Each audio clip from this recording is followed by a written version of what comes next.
Touchdown brings me round again to kick its ass. It's not the man.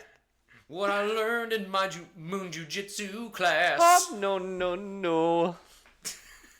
Moon Jiu-Jitsu class. Jiu-Jitsu class. You recorded that, right? Can we just put that in as the intro? That might be a cold open.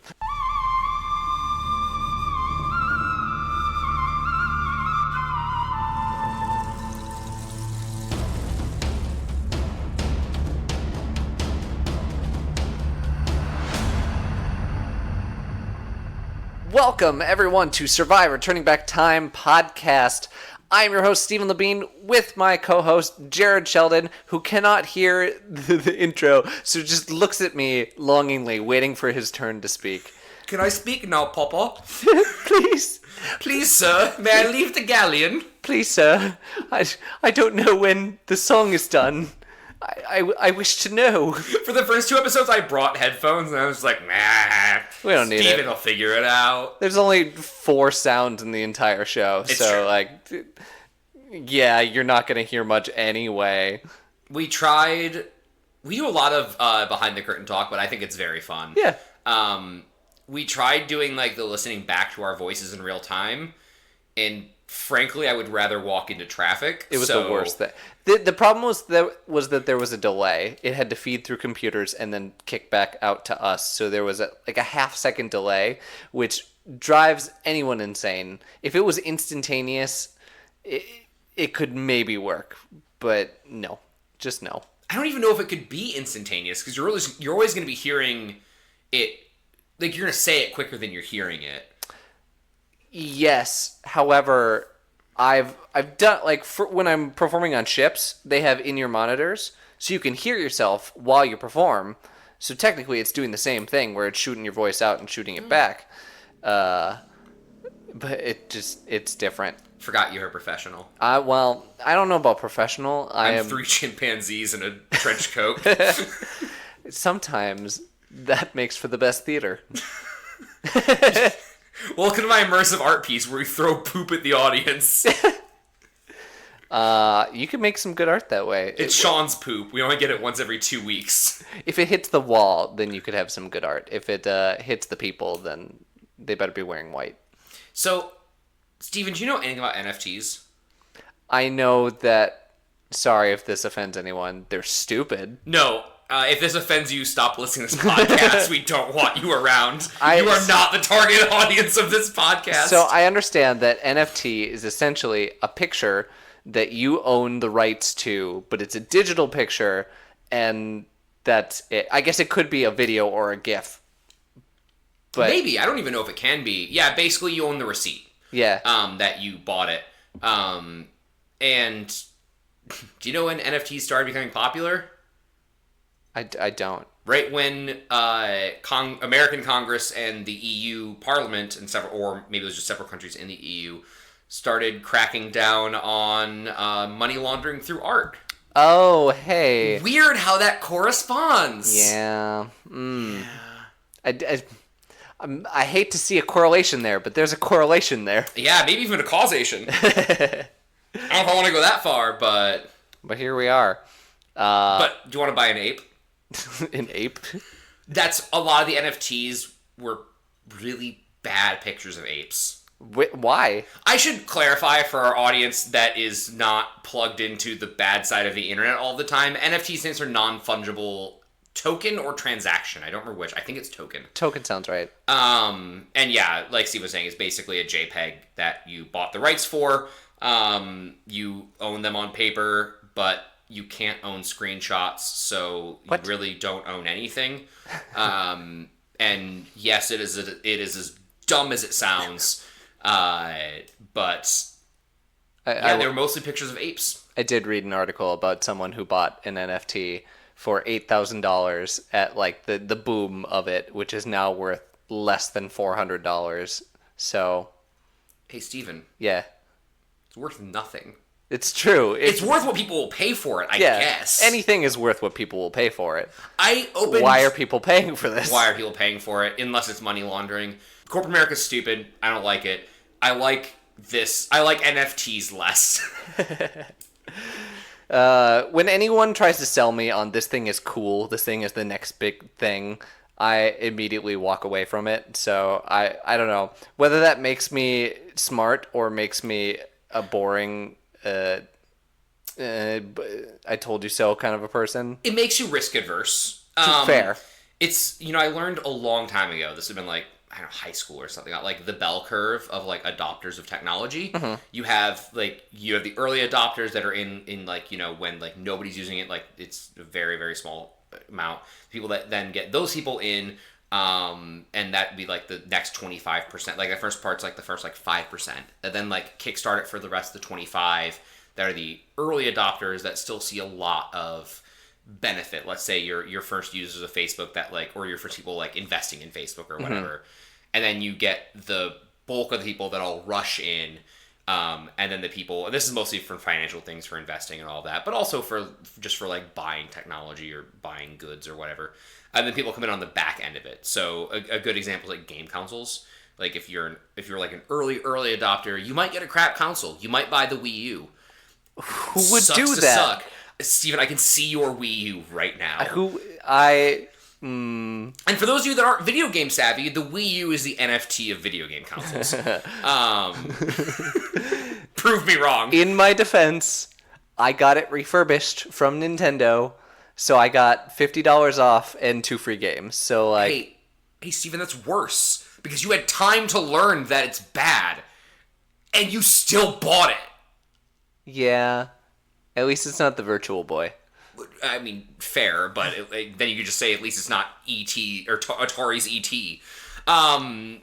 Anyway, this whole rant to say, you'll be, if you're one of the people, like if it never hits that bell curve, if it never takes off, you're right like 95% of the time. But if you say no, I'm not going to involve myself in this. But if you're in that 5% of the time and you hit on the right thing, whew. And I think a lot of people thought virtual reality would be that, but technology's just not there yet. Yeah. It's a cool gimmick. It's fun for like a red line, like VR, which is what we have here in Chicago, like a VR bar. But it's not applicable enough. There's not enough you can do with it for like an at-home console. The one-to-one isn't there yet. Yeah. Sidebar on things that I didn't adopt until late in the game. I, within the last year, I shouldn't say the last year, like the last 6 months, really dug into to TikTok. I enjoy TikTok. It's goofy. Yeah, Will it steal all my information and maybe my money? Possibly. Yeah, probably. I'm also on TikTok. I go through like spats with TikTok where like I'll be on it for a few days and I won't get on it for a couple weeks. I do really like it. I do have things to hide. We all have things to hide. We like our privacy. But I don't like TikTok sync up to any of my contacts or do anything else. But it definitely is spying on me. I'm really hoping on just privacy through just being in a large group of people. Yeah. Like, they're not going to pick me out. They're going to take metadata. And I do everything I can to not let big corporations have all of my information and know everything about me. That being said, they already know everything about me, so it doesn't really matter. Yeah, we literally talk into a microphone for 2 hours a week into things about our lives into the mega corporation vault of Apple and Spotify. Yeah. Good. Into the podcast store, as you call it. Yeah. Let them... I'm not even going to go there. We've been ranting for way too long. Let's get on to the episode.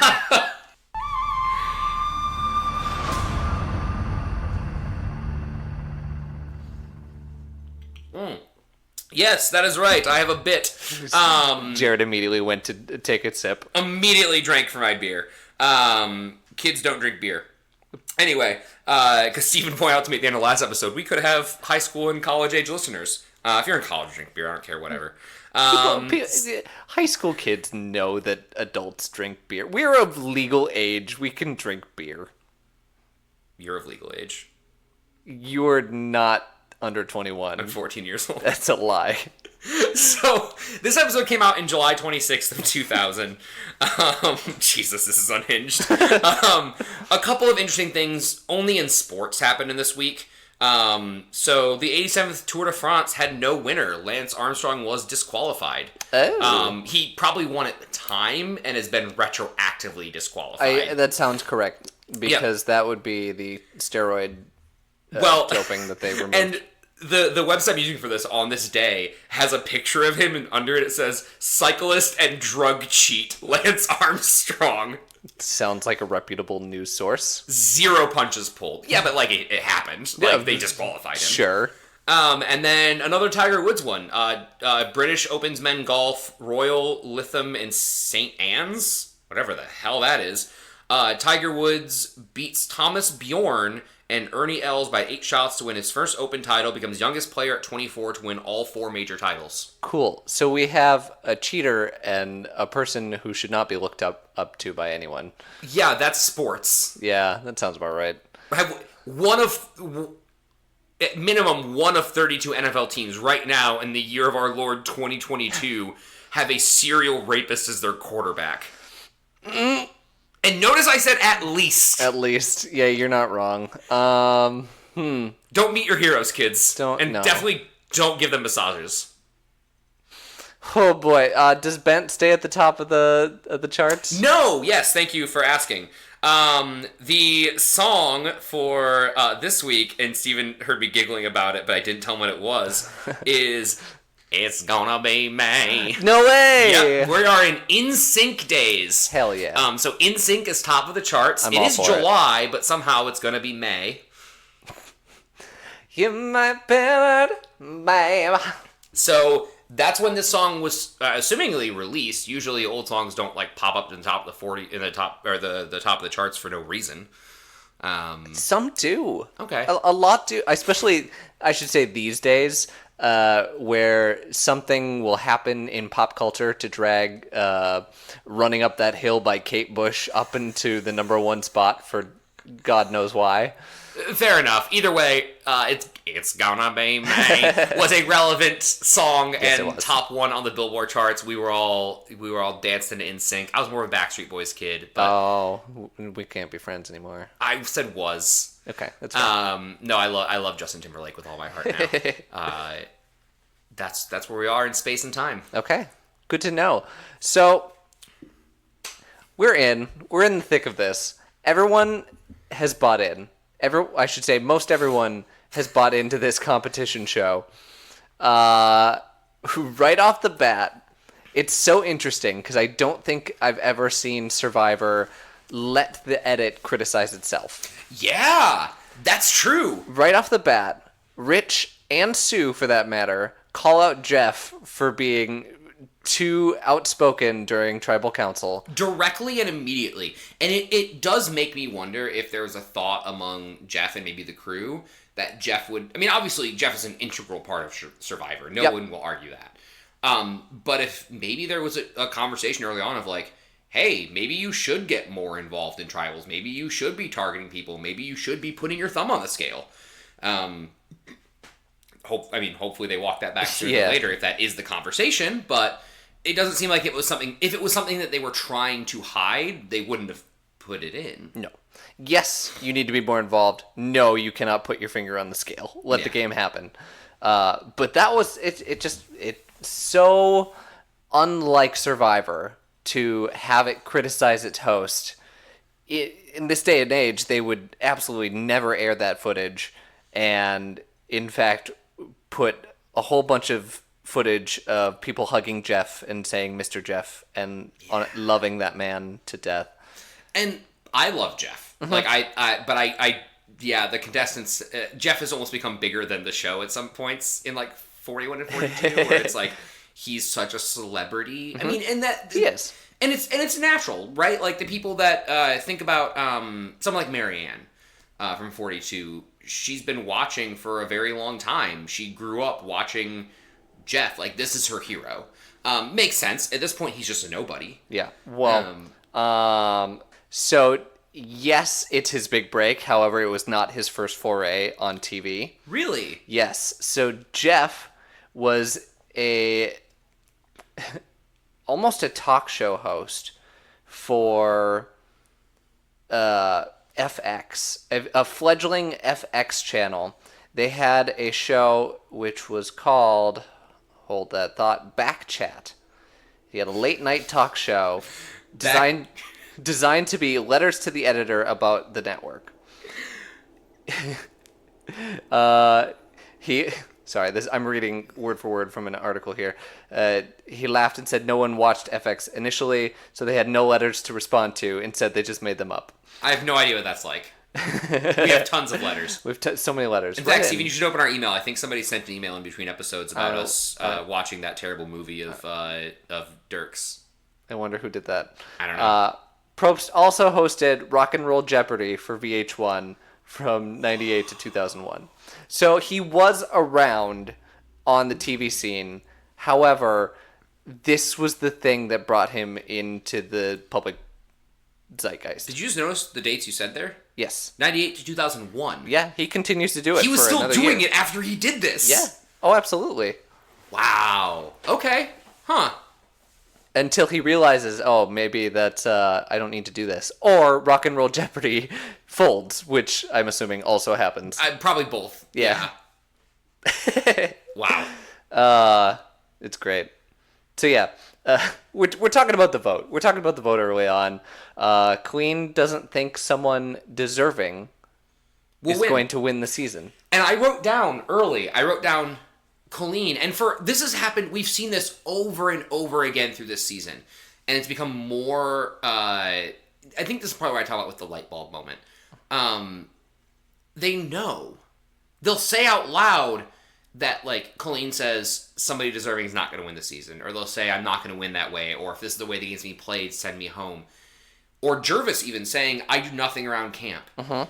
But they all do very little to change it. And I wrote that down about Colleen in the beginning of this episode, and that changes. Mm-hmm. People are starting to grow and adapt and change. I think they're a little late, but they are starting to do something about it. They're not gonna. Slightly later in the episode, Colleen says, "I can either like have my fun and sit around and wait to be picked off, or I can try to turn it in my favor." And I was like, what kind of choice is that? Like, of course you're going to take the second one. Now, I do think something you and I have or maybe underappreciated is this is off the back of things like The Real World. Yeah. Shows about personality, not about competition. Yes. And going on The Real World is about, like, having a good time. I guess that's the mentality that they came in with. A lot of them came in with.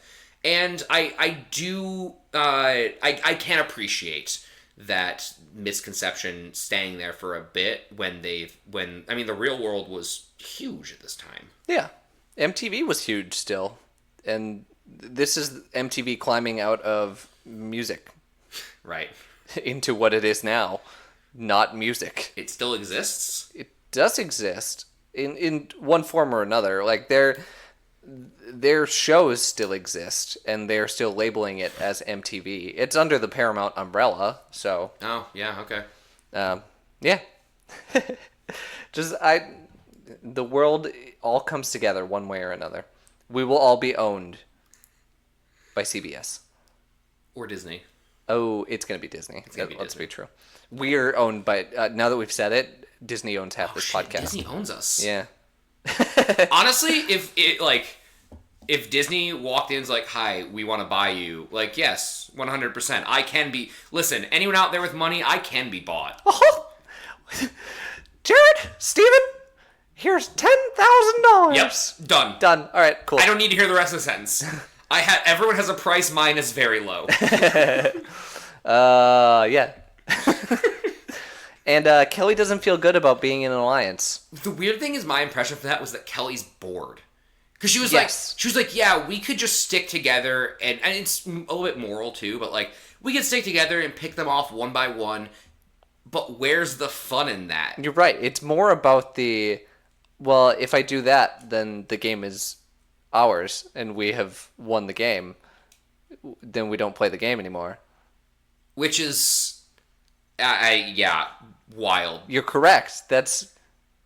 You want to win the $1 million, right? Congratulations, Kelly. You hitched your horse to the right wagon. You have a 1 in 4 chance of winning. Yeah, you have 20. Kelly, if we started the show out with you have a 25% chance of winning $1 million, you'd be happy with that. Yeah. And you've put yourself in that position. You figured it out early. And now she's flopping on it because she's bored and because she doesn't feel right about it. Yeah. The game's not fun. I want a fun game. Give me the fun game. And then we talk about Rich's power. There's a nice little huddle of Jervis, Sean, and Rudy discussing Rich's his power as a provider still, but mostly his control of the game. Mm-hmm. And people are seeing it and acknowledging it. And this is where I kind of tie that into the real world comment where, like, actually, I think I have not given this cast enough credit. I think that they have I've talked about that they've noticed things, they haven't done anything about them. But at least they're noticing them. Yeah. Because it could be easy to just put that by the wayside.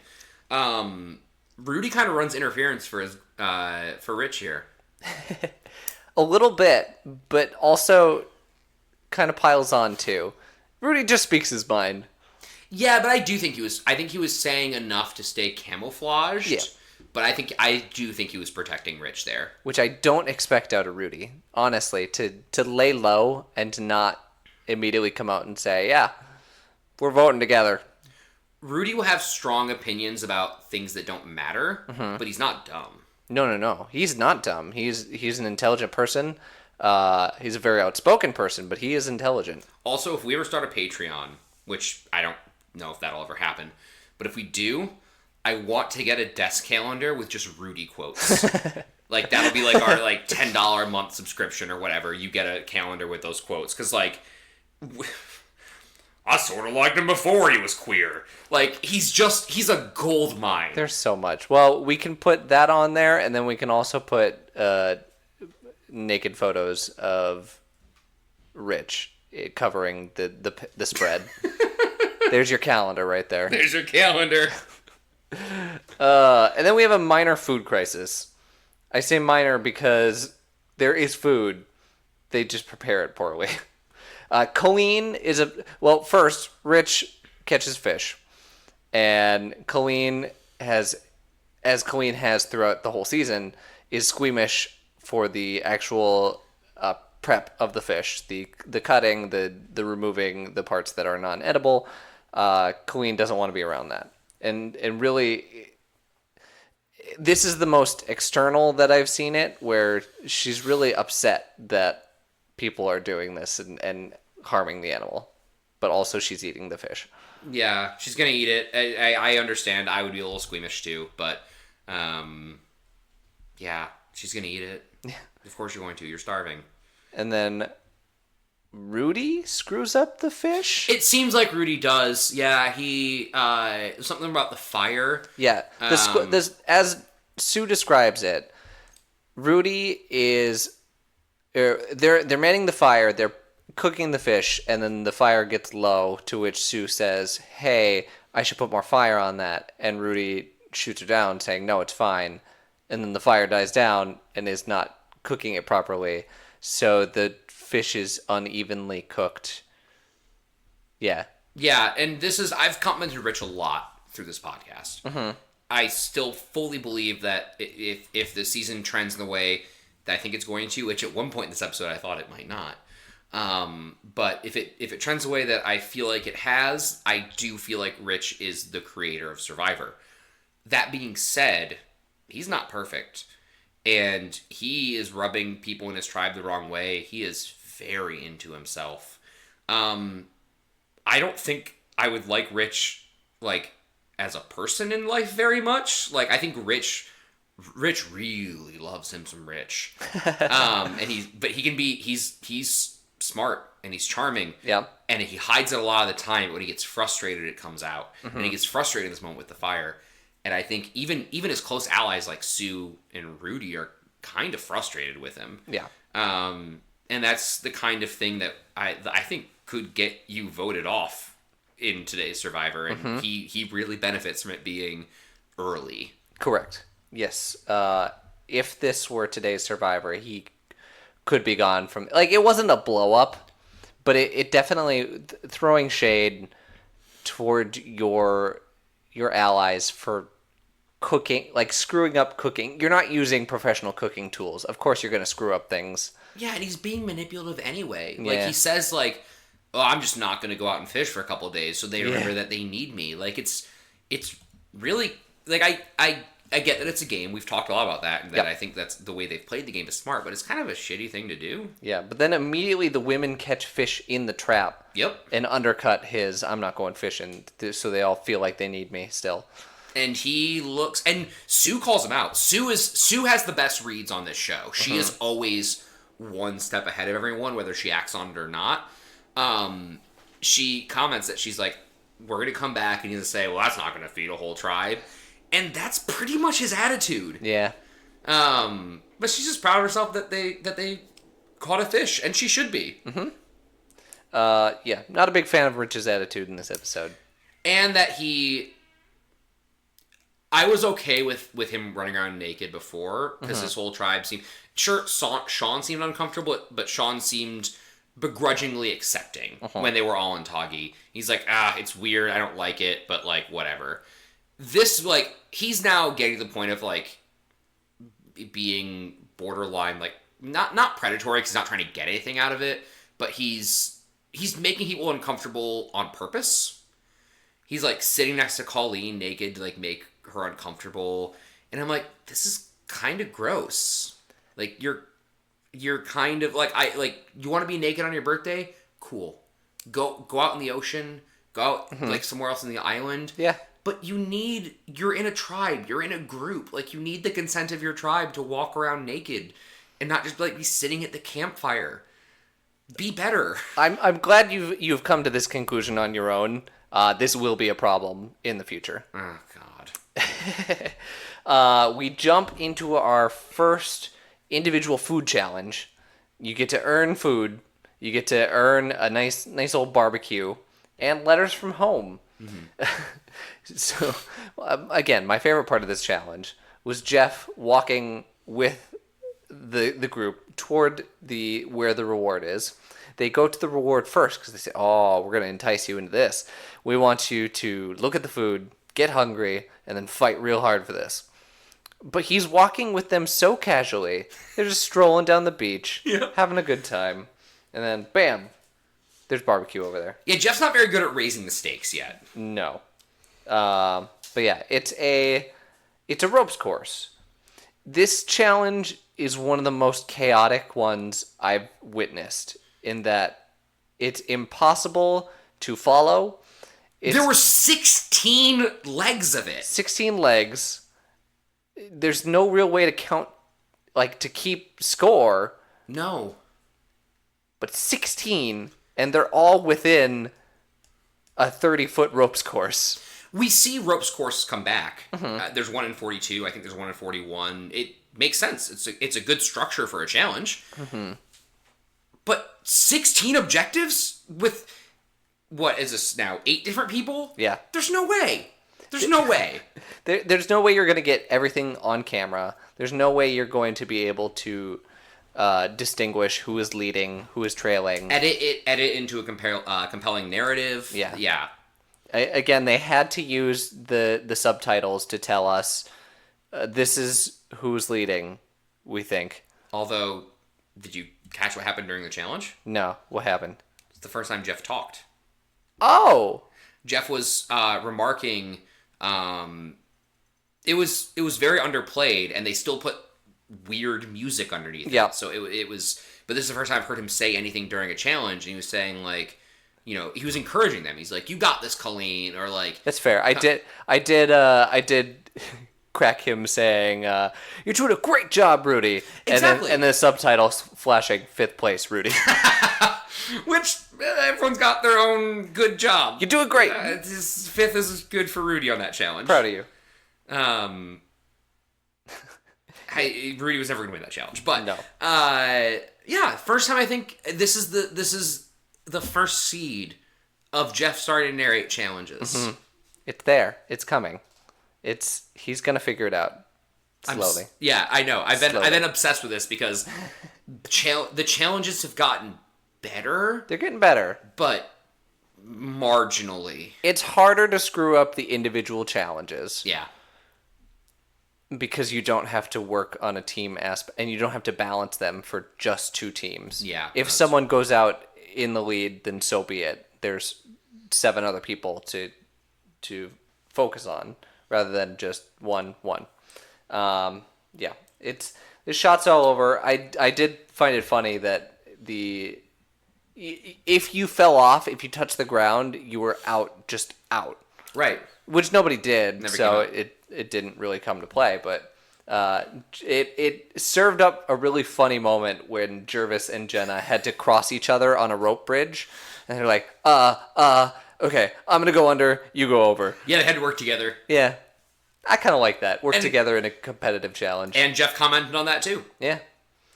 To which Colleen wins. Is it? Yes, Yes, Colleen Colleen wins. wins. Colleen wins, and this is this sets up a nice little thing that will always continue to come back. All right, Colleen, you win. However, it's gonna be lonely eating that barbecue all by yourself. To which she gets so excited. I get to invite everyone? Yeah. No. No. You get to invite one person. And she tries to negotiate it for 2. She tries to negotiate, and he doesn't let it happen. But later on, in later seasons, Jeff is much more accepting of negotiations, Yeah. and often will encourage that. Like, okay, yeah, you got 1. Can we get 2? Okay, sure. It makes sense for the show too, right? Because I does. think that this barbecue goes really well in the way that Jenna Jenna, yep. and Colleen talk strategy. Yeah, that is a point that I wanted to make. Is that I think they see this and they say, "Oh, we forced 2 people into a spot. They have to talk strategy. Yep. Like they can't just sit there and not talk about the game. They have this moment to talk about things that nobody else is around. It's perfect. Why don't we do this more often? Oh, it's beautiful. But it also sets up the best montage. The best montage I have ever seen. We continuously cut back and forth between the reward winners and everyone else back at camp. The reward winners are eating their barbecue. There's nice, joyful, dancey drum songs going under it. Uh-huh. And we cut back to the tribe back at camp, and it is the most melancholy. Fucking world's tiniest violin just playing underneath Rudy slowly eating rice. Everyone looks so miserable just eating rice with their bamboo spoons. Which, to be fair, you could be celebrating a birthday party, but if you put sad violin music under it, it's gonna seem sad. Yeah, I'm not doubting like anyone was actually super bummed, but the editing was so wild and so jump here, jump there, jump here, jump there. It really makes you. It made me laugh. We Yep. were audibly laughing watching Yep. this episode. It was wild, and I also think that Colleen had to pick Jenna. I think that no matter who won that challenge, they were gonna pick Jenna. You have to. Jenna didn't get the video in the Yeah. last episode, even a small snippet, so it only makes sense. And then we talk about Sean. Sean's voting strategy, I think he willingly tells everyone what he's doing. His voting strategy is that he is voting alphabetical, and we have talked about this before because it is so dumb, but here we are. Jared, you look so upset. I hate this man so much. Nothing he's doing makes any sense, and he's like defensive about it. He's like, oh, there's also a layer of strategy in me voting alphabetically. Cause the Pagong people are higher up on the they're more the front of the alphabet. No, you did not think of that when you started doing this strategy. No. He's doing it because he didn't have a plan and he doesn't want to piss anyone off. Right. And we'll get there, but like Sue calls him out about it in the tribal and basically calls him a coward. Yeah. And I'm like, yeah. Yeah. Like, you're not going to win with that strategy. No. He's not trying to win. He's here to have a good time. He's here to make friends. You're playing the game by not playing the game. Yeah. And like, I just don't see... I don't see what his thought process is, except for just trying to be non-confrontational, I guess. And he gets manipulated really hard. If he was going to do that, he didn't have to tell everyone that. No, he didn't. He could have just shut up. But he didn't do that. He didn't shut up. I skipped over this on accident, but they show Jenna reading the letter.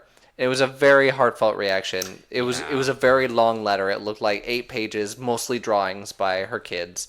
It looked very sweet. And then probably her mom, I think, was the top one with all the writing. It was very nice. They didn't show Colleen reading her letter at all. They were just like, nah, I'm all right. I don't care about that. We don't care about Colleen. Which, I mean, how was she supposed to go after that? No, you don't. But you also... Colleen won the challenge, so maybe show Colleen enjoying the thing that Colleen won. We saw her enjoying the food. At least there's that. That's fair. But yeah, I mean, it also seems like there are different levels. And I know family visits stay around for a long time, if not forever. Obviously, they're going to pick the most important to them in their lives. But there are relationships that you have in your life that are more important than others. Yeah. If it's your girlfriend coming out to visit you or your girlfriend sending a letter, you are not as emotionally invested as your child. No. That bond is stronger.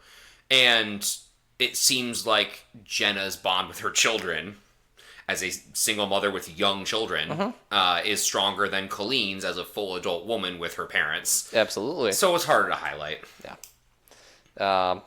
Yeah. Just thought it was funny that they didn't even clock that. Yeah. And we talk about Rich's birthday party. We talked about it a little bit. We talked about it earlier. Yeah. Yeah. It was naked time for Rich. I didn't realize those were 2 separate scenes. Yeah, Rich just walks around naked and pisses everyone off. Really just pisses everyone off. Yeah. I love an arrogant contestant. Full transparency, that is my blind spot. Somebody it's entertaining. I like the showmanship. Yeah. Somebody that like has a goal, sets out to do it. Whether they succeed or not, I don't really care.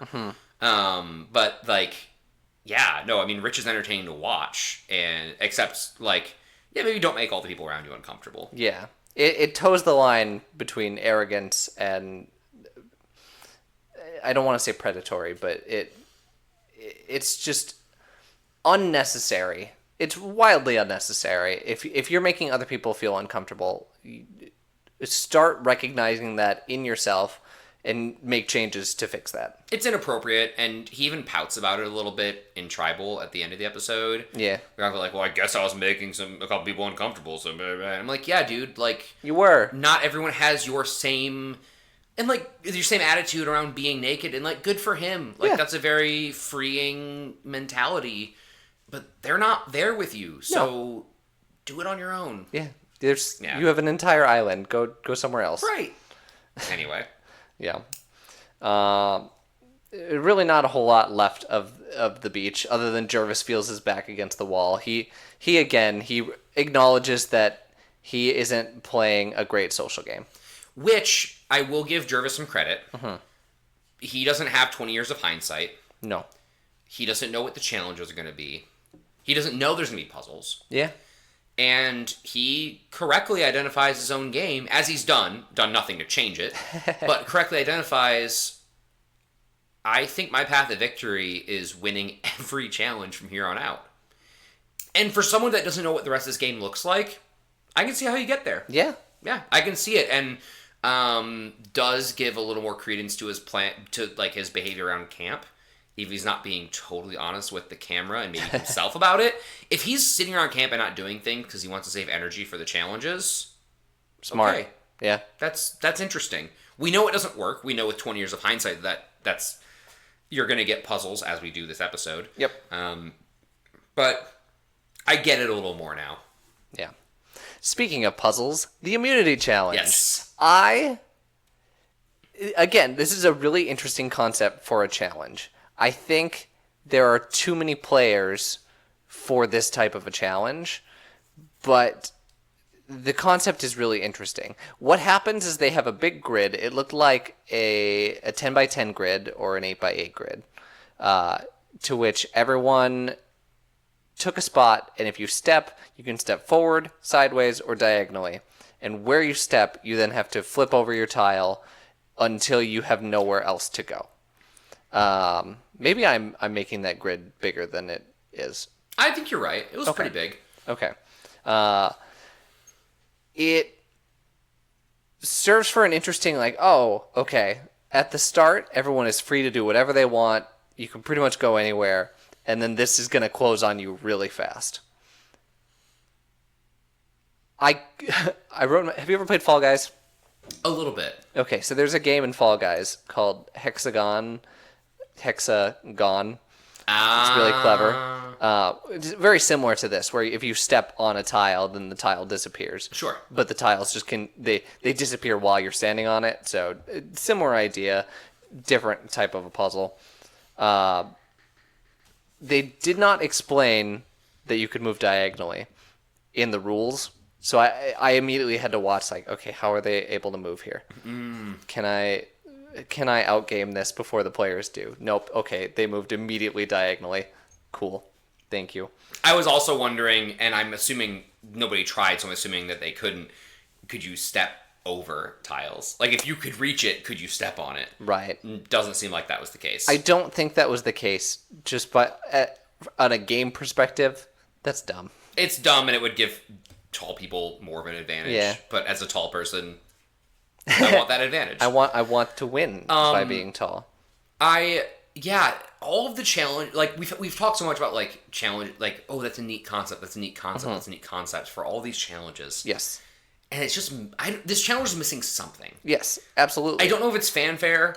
I don't know if it's, it needs another element on the grid. I don't know if it just needs more, of the contestants, targeting people, because it doesn't seem like they necessarily were, except for one that we'll get to in a second, I guess. Before I get to that one, is there anything else you wanted to add to the construction of the challenge? No, you're right. It's simplistic. It's making them think, but there's really not an extra game element to make it interesting to the viewers. Yeah. They have to edit it. They have to fast forward, do time lapses. Of course, we don't want to sit there and watch them make moves for 2 hours. Oh my god, that would have taken forever. Yeah. Sean, it just clicked in me right now why Sean told everyone he's voting alphabetically. And it's what I talked about last episode. Mm-hmm. Sean clearly has this crush on Jenna. And he knows that Jenna's next. Mm-hmm. He's decided that he's not going to go back and vote for Jervis. If you win immunity, you are safe. Yeah. Which is okay. You are not. He's not going to come back in the alphabetical order for you. He'll just skip you. You're making your own rules, so you can decide whatever you want. But right. Sure. Yeah, absolutely.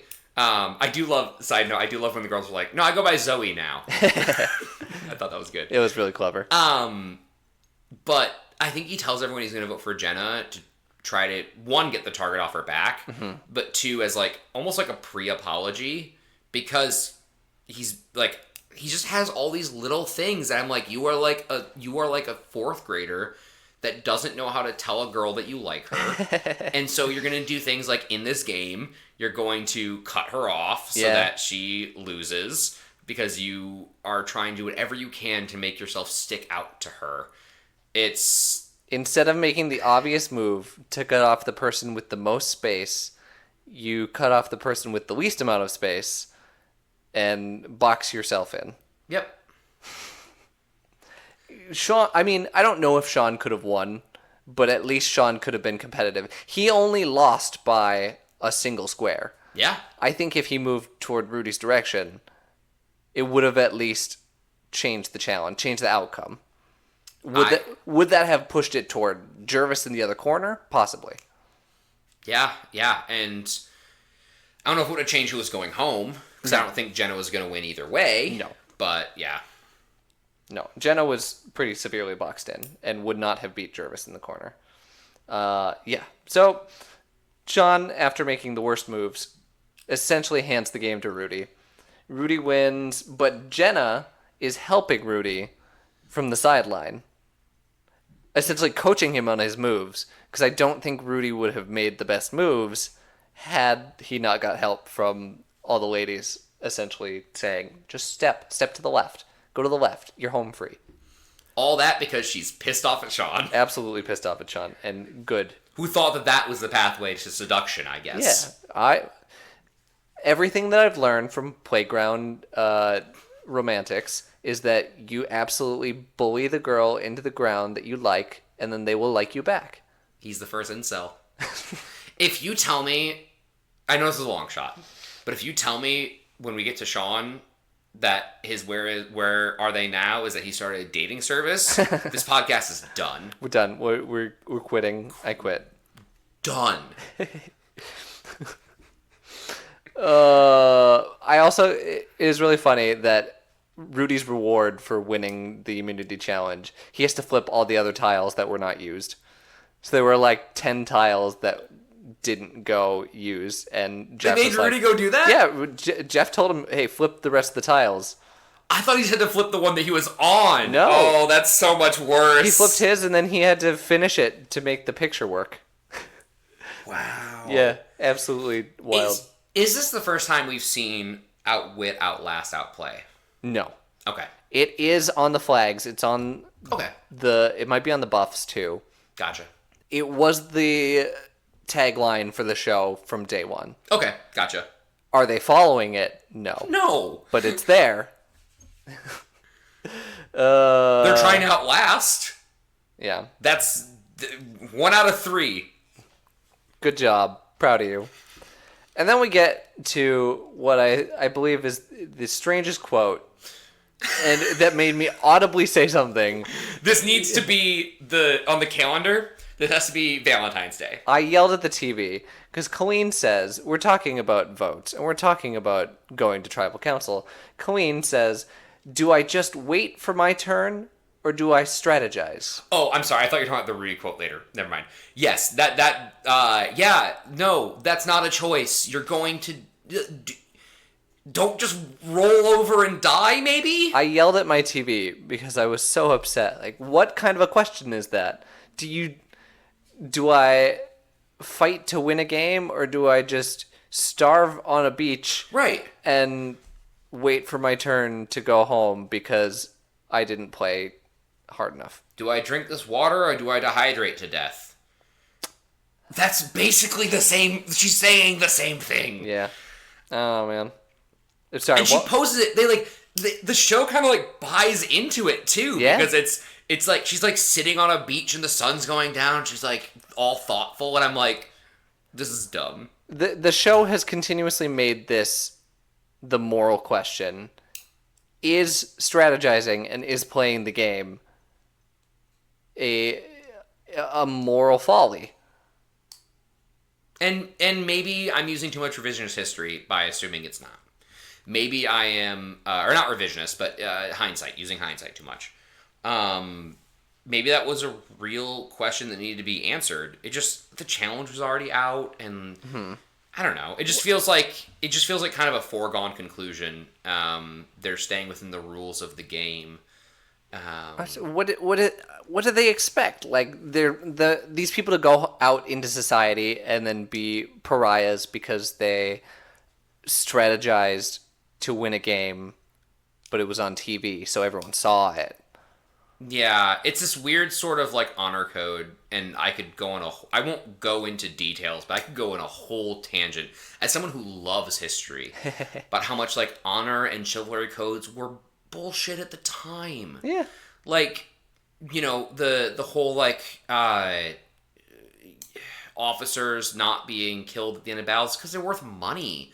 Like, it wasn't because they were like, and because the other officers that were doing it didn't want it to happen to them. Yeah. Like, it doesn't, it's it's all self-preservation, like honor and all of like not to say that like being honorable in like day-to-day life isn't important, but if you're doing it in the context of games or war or whatever and you're playing within the rules for games, it doesn't make any sense. No.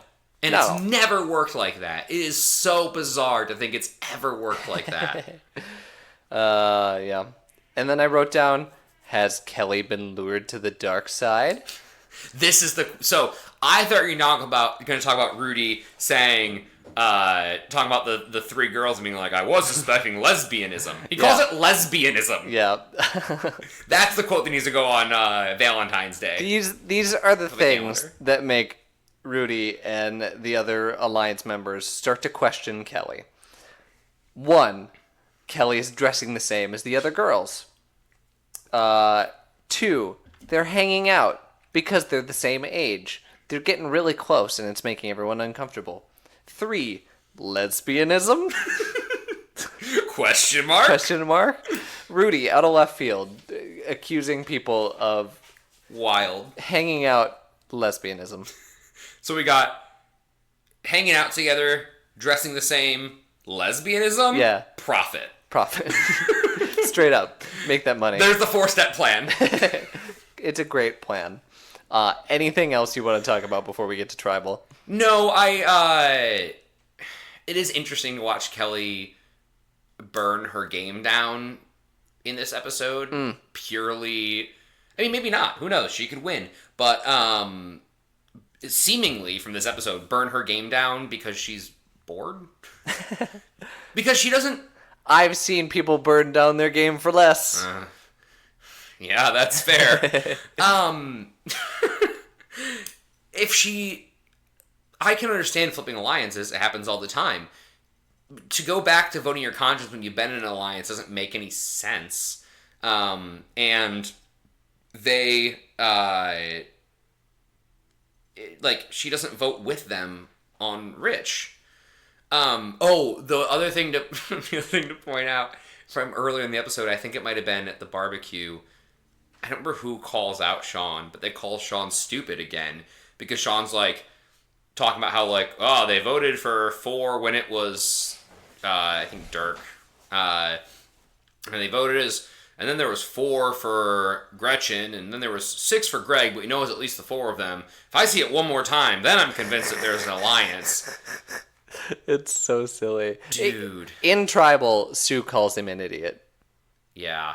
That's true. To his face. But it wasn't Sue who had that comment, because it was someone that was outside the alliance that said that. I think it was Colleen. Oh, no. Everyone is well aware that he is so stupid and blowing up his game.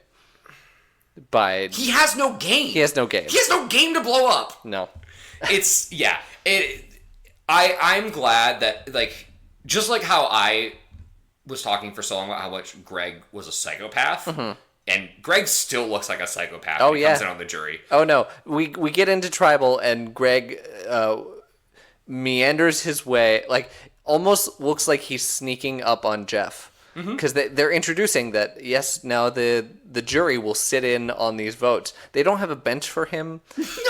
It's just like a round rock. Yeah, he wanders in like a zombie, and then sits down, and then we barely ever see him again. Every time he's on the screen, I get nervous. But just like I had that read earlier than their tribe did, or at least that their tribe would confess to having. Yeah. I feel like I had the read that Sean was an idiot before their tribe did. And I really am enjoying the rest of them making Sean the butt of their jokes as well. I've circled all the way back around. I want Sean to make it to the end because he's a useful idiot. Yeah. He is the goat of goats.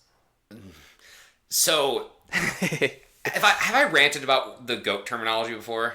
Possibly, but go ahead. Do it again. It drives me crazy that, and I know we're going to hear the quote at some point in one of these seasons where somebody calls somebody a goat to be herded, and that sticks around forever. But in every other context, goat means greatest of all time. I don't know about every other context, but I see what you're saying. Right. Yeah. sports and all of that. Like Yeah. it's an acronym for greatest of all time, and nobody explained the Survivor version of it to me, and Yeah. it was very confusing. I want to say that the Survivor GOAT terminology came before greatest of all time came into the public vocabulary, because from what I can tell, greatest of all time GOAT is within the last 5 years. I think so. I think it might be closer to 10. I think Okay. you and I are getting old. Remember, Steven, 5 years ago was 2017. Stop it. Probably close to like 2010, 2012. Yeah, I would say. But you're right. I think Post 2015 is Yeah. where that would come in. maybe. The internet, social media era of Twitter space really blowing that up. I don't know how to break this to you. Don't say it. I'm aware what you're going to say. Yeah, Facebook and Twitter have been around for like 12 years. Yeah. Well, longer than that. Probably closer to 14 years. But have been popular for 12 years. No, because Twitter was definitely out when I was in high school. Yeah. Facebook was long before when I was in high school, because I had to wait till I was 14 to get a Facebook. We're getting old. I'm aware.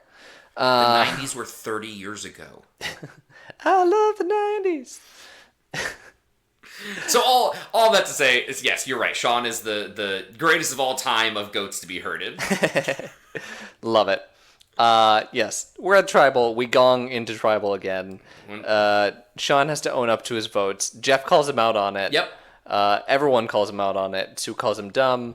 Essentially, Sue calls him dumb and a coward. and a coward. Calls him weak. He's a weak player, unwilling to vote. Yeah. Which is true. And she says, like, you knew this is what you signed up for. Yeah. Yup. Here we are. Sue, like, Rich takes up a lot of the oxygen in the room when you talk about players playing good game. Yeah. Because he is. Yeah. And because Rich loves him some Rich, and he loves talking about, and he loves strategizing. But Sue's really good. Yeah. Sue is really, really good. And I argue that this season, to what you're saying about how Rich is kind of shaping how the game is played, Sue is also needed to shape how the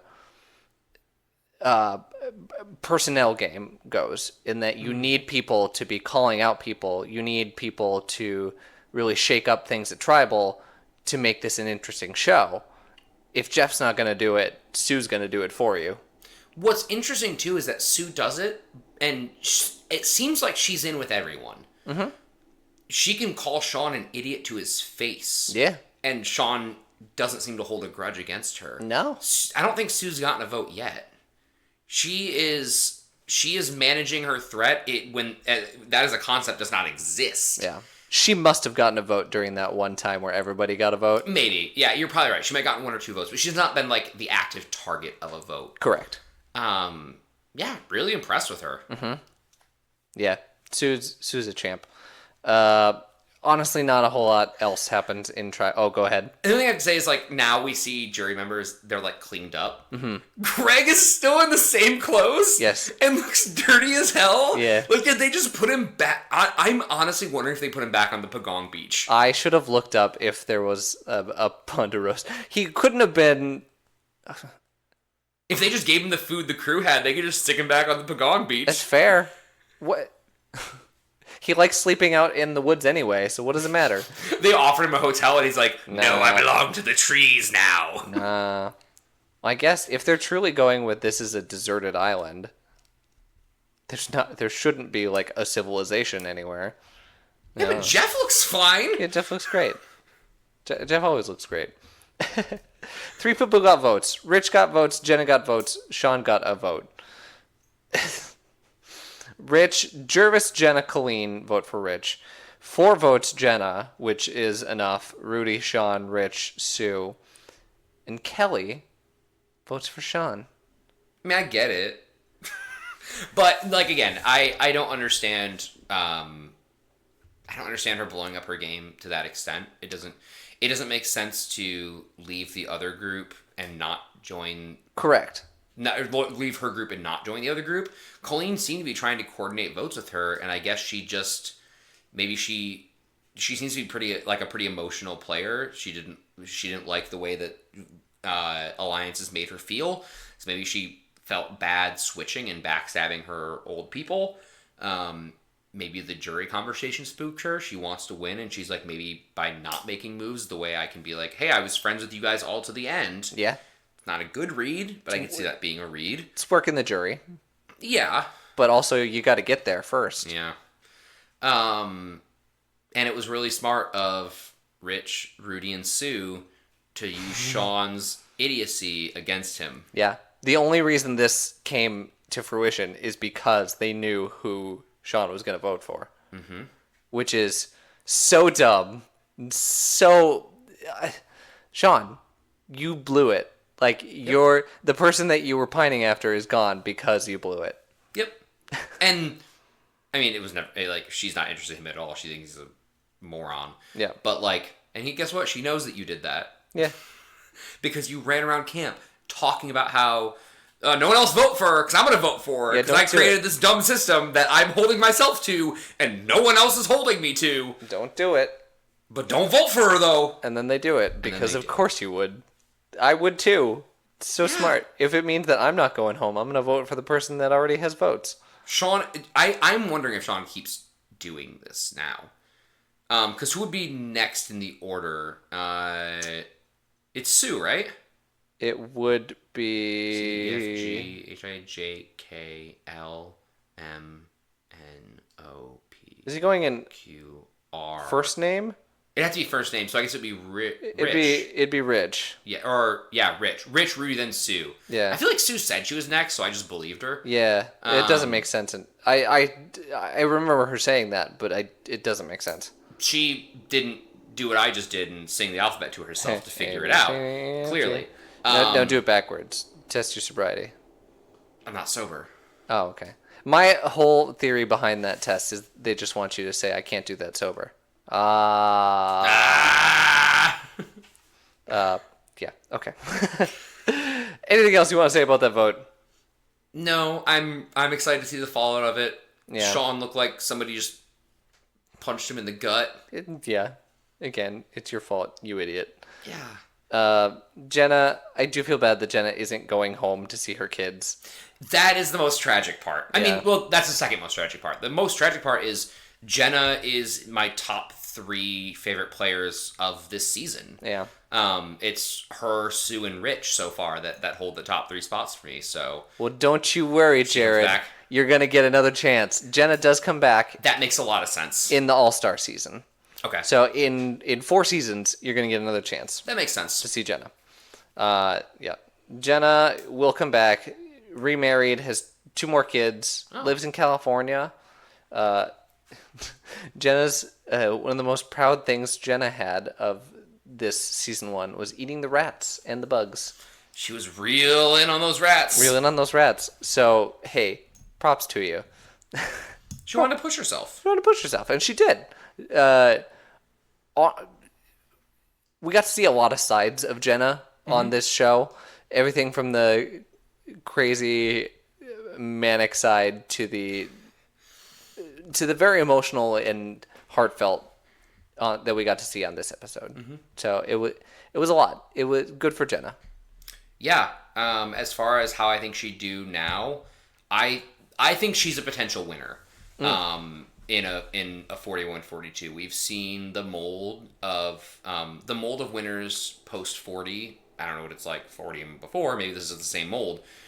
Someone that can manage their threat well, and pull moves out when they know that they need to, and is getting good reads on people until that point, so that they're never on the bottom. Yeah, but they're around that like bottom 3, bottom 4. Until they can pull a trigger, get a blind side, and propel themselves to the end, but not get out ahead too early. And someone smart enough to make the big move, but not dumb enough to blow up your game in the process. Right, or know when to do it. Yeah. And you gotta know when to hold them. I'm not saying Jenna would win, but like Jenna had all of those traits, and she just had them a little too early. Yeah. Cool. Your protagonist. Yes. the protagonist of this episode. Clearly, Colleen, right? I mean, she did do a lot, Won actually. won a challenge, and then didn't get shown screen time on her own reward. Yeah, I mean, that is tragic. Honestly, it kind of felt like all of the Pagong members kind of shared the spotlight this episode. This episode felt like the story of them trying to push back against the Alliance. Rally the troops. Yeah, there wasn't like a clear cut one this episode. Yeah. Because like if Colleen had more screen time, it actually would be Colleen. She won the reward. She set in motion the counter alliance, as it were, with Kelly. But then she has this moment of longing on the beach about like to be or not to be, to vote to stay in the game or not. But we just don't get enough of her to really take that spot, and it kind of gets shared among her and Jenna and Jervis and even Kelly at times. So I'd say the protagonist of this episode is trying to push back against the powerhouse of the Alliance. The folly is not lost on me that had they just stuck together, they could clean out the Toggy. Greg and Jervis's read back on the episode before the merge was 100% accurate. Yeah. Yep. All they had to do was just vote in unison. And at this point, we'll see. We have 2 more episodes. Uh-huh. And then a reunion episode, which might be the last episode. So we have 2 or 3. We're not entirely sure. If the reunion episode is where they are doing the final vote, or whether that's going to happen and then they did a reunion like a year later or something. But either way, we're coming up on the end, and it does feel like a bit of a foregone conclusion that some combination of Jervis, Colleen, and Kelly are the next 3 people gone. It feels like the final 3, barring like a last-second immunity win, or Sue and Rudy, or some combination of Sue, Rudy, and Rich deciding that one of the 3 of them is too much of a threat to win the $1 million. It feels like they just pick off the other 3 of them. Oh, I forgot Sean existed. Don't we all? Okay, well maybe Sean gets voted off then first before the 3 of them. Well, yeah.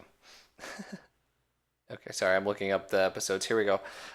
We have old new bonds. 10, 11, 12, 13. Oh. 13th the last episode. Okay. Is 13 the reunion? No, 14th the reunion.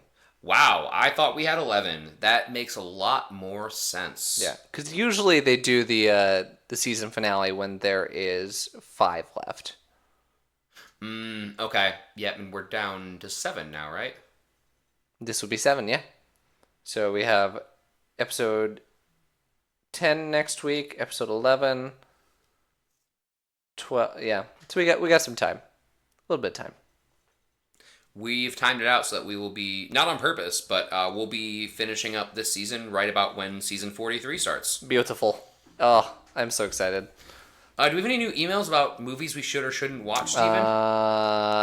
From reputable sources, probably not, but let me just go ahead and open my email because I guarantee we do. And that being said, if you want to send us an email about why we should or shouldn't watch terrible movies, that would be survivortbt@gmail.com. Yep. survivortbt@gmail.com. So I do have an email. Would like to read it out from a one Mr. Jared. What a coincidence. I know, right? The title of the email saying "Watch it," and the body of the email consisting of "Do it, cowards." Well, we can't let that stand, Steven. Okay. We'll put it in our schedule, but also I'm not convinced. Other people send me emails. people who aren't in this room send me emails. I can leave the room. No. All jokes aside about that, please email us if you're interested. We've been, we have the analytics on the podcast. We're growing at a pretty steady pace and really happy with the listens we're getting. If you want to share it with your friends, please do. If you really don't like us, please share us with your enemies. Oh yeah. And the same old spiel you hear from every single podcast and every single thing you every single thing you hear, but there is an algorithm out there, and that algorithm really likes and subscribes and reviews. So you can like, comment, and subscribe. Yeah. I don't mean, think there's a that's- reason. There's a reason it's a joke because the algorithm controls us all. Cool. You know what? We haven't hit the bumper, so let's hit the bumper. Oh yeah.